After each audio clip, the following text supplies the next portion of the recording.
بسا اوقات بہت سی محنتوں کا نتیجہ انسان دیکھتا ہے کہ ضائع چلا گیا. میں نے 10 سال محنت کی، حاصل کوئی نہیں نکلا.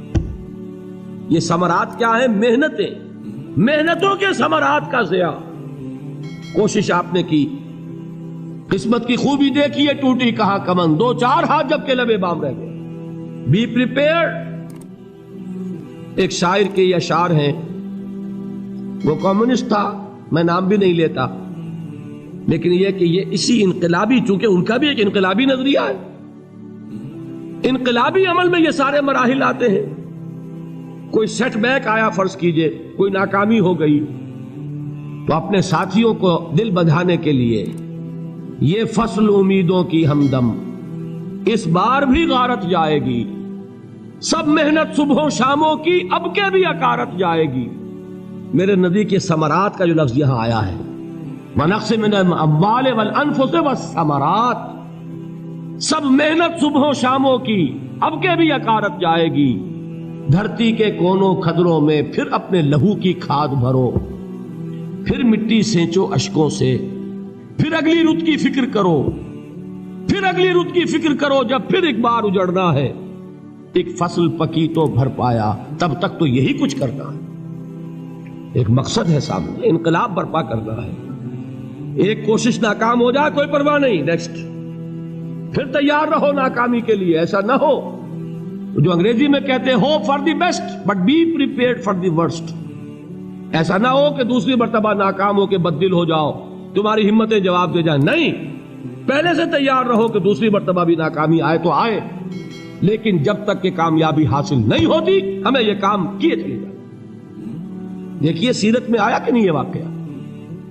بدر میں مسلمانوں کو فتح ہوئی تو احد میں زک پہنچی کہ نہیں؟ 70 صحابہ شہید ہوئے کہ نہیں؟ اگر ان کی ہمتیں جواب دے جاتی تو گاڑی کیسے چلتی آگے؟ تو فرمایا وَلَنَبْلُوَنَّكُمْ بِشَيْءٍ مِّنَ الْخَوْفِ وَالْجُوعِ وَنَقْصٍ مِّنَ الْأَمْوَالِ وَالْأَنفُسِ وَالثَّمَرَاتِ.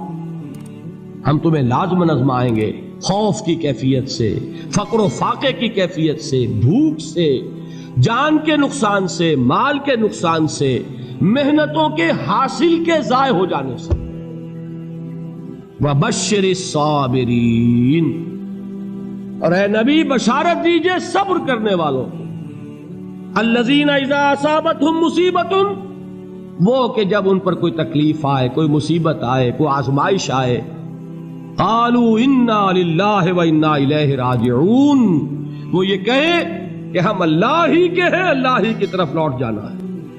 یہ وہی انداز ہے جو میں نے فارسی کا شعر سنایا تھا آپ کو کہ سرے تسلیم خم ہے جو مزاج یار میں آئے. وہ ہمارا مولا ہے، ہمارا آقا ہے، اگر اسے یہی منظور ہے تو ہمیں بھی یہی منظور ہے. میں نے تسلیم و رضا کی بات کی تھی نا، آپ کو کچھ شعر سنائے تھے. ایک شعر اور سنیے، اور یہ کس کا ہے؟ محمد علی جوہر کا. ایک مرتبہ جیل گئے، ان کی ایک بیٹی جوان بیمار ہوئی، فوت ہو گئی. باہر چھوڑا انگریز نے، جاؤ بھائی دفن کر دو بیٹی کو. دوسری مرتبہ جیل گئے، دوسری جوان بیٹی اسی مرض میں مبتلا ہوئی. اب یہ جیل میں ہے، خبر پہنچی کہ دوسری بیٹی کے اوپر بھی اسی مرض کا حملہ ہوا ہے. ایک نظم لکھی ہے جس کا آخری شعر یہ ہے، تیری صحت ہمیں منظور ہے لیکن اس کو نہیں منظور تو پھر ہم کو بھی منظور نہیں. یہ ہے، جب تک یہ کیفیت نہ ہو اس میدان میں آدمی ثابت قدم نہیں رہ سکتا کہ میرے رب کو اگر یہ منظور ہے تو یہی مجھے منظور ہے، اور تیری صحت ہمیں چاہیے تو ضرور، لیکن ہمارے رب کو منظور نہیں تو ہمیں بھی منظور. راضی برضائے رب. وَبَشِّرِ الصَّابِرِينَ الَّذِينَ إِذَا أَصَابَتْهُمْ مُصِيبَةٌ قَالُوا إِنَّا لِلَّهِ وَإِنَّا إِلَيْهِ رَاجِعُونَ. نہ شود نصیب دشمن کے شود ہلاک تیغت، سر دوستہ سلامت کے تو خنجر آزمائے.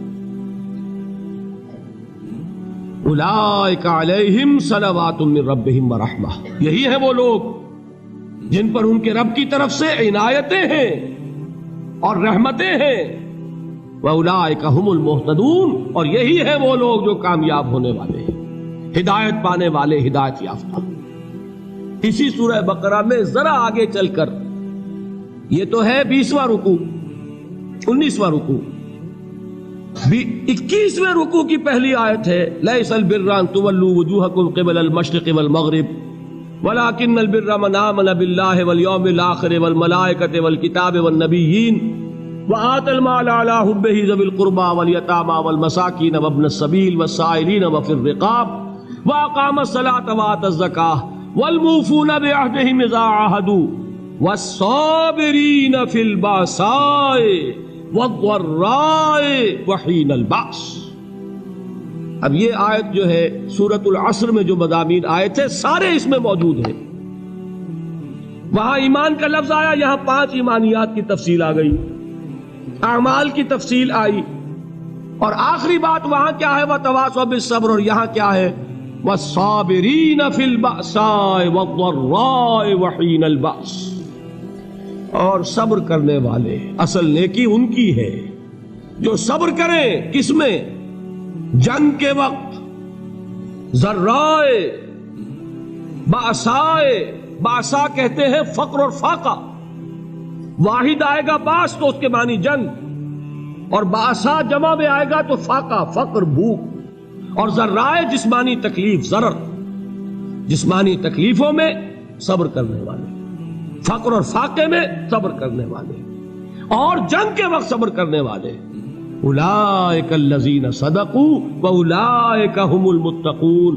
یہ ہیں وہ لوگ جو صبر کرنے والے ہیں، یہ ہیں جو سچے ہیں، جو اپنے دعوے میں نیکی کے اور ایمان کے صادق ہیں، اور یہی وہ لوگ ہیں جو متقی.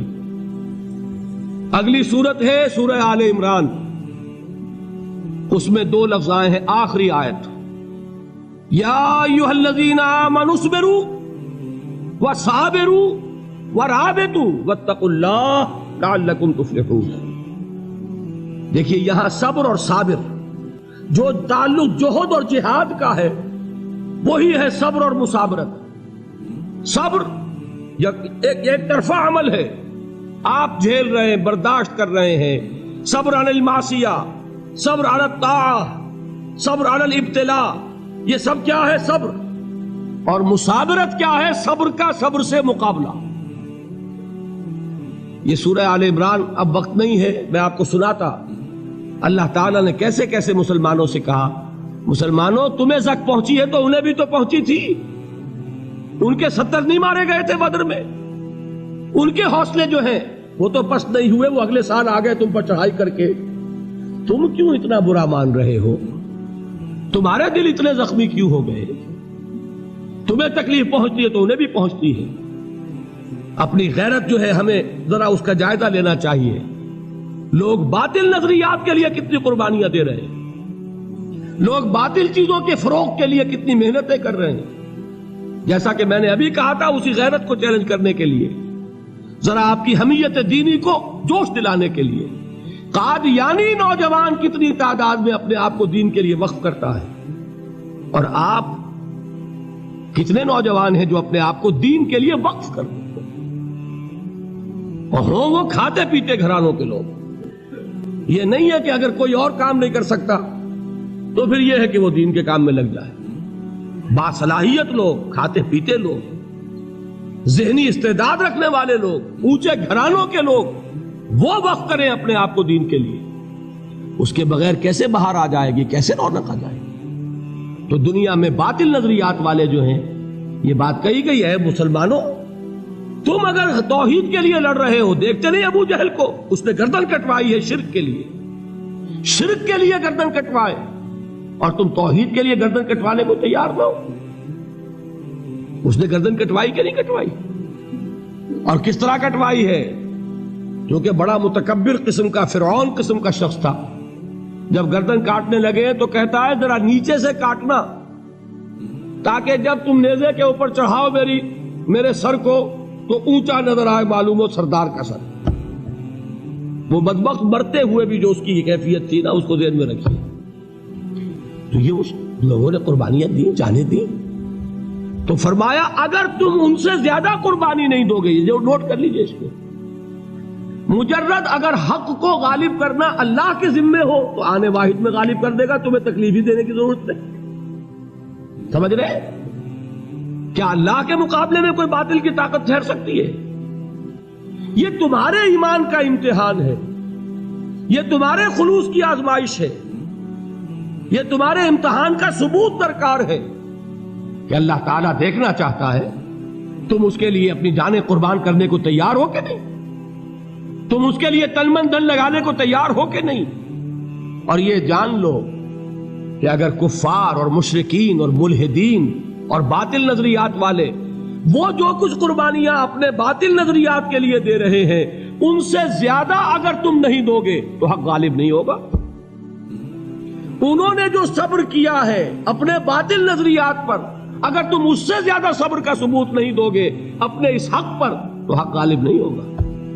اس لیے فرمایا یا ایھا الذین آمنوا اصبروا وصابروا، نہ صرف یہ کہ صبر کرو بلکہ صبر میں اپنے دشمنوں سے آگے نکلو، ان کے صبر سے بڑھ کر صبر کرو۔ وَرَابِطُوا، مرابطہ کہتے ہیں چوکس رہنا، ہوشیار، پہرا دو، ایسا نہ ہو کہ دشمن جو ہے غفلت میں تمہارے اوپر کوئی حملہ جو ہے کر بیٹھے۔ وَاتَّقُوا اللَّهَ، اور اللہ کا تقوی اختیار کرو، لعلکم تفلحون، تاکہ تم فلاح پاؤ۔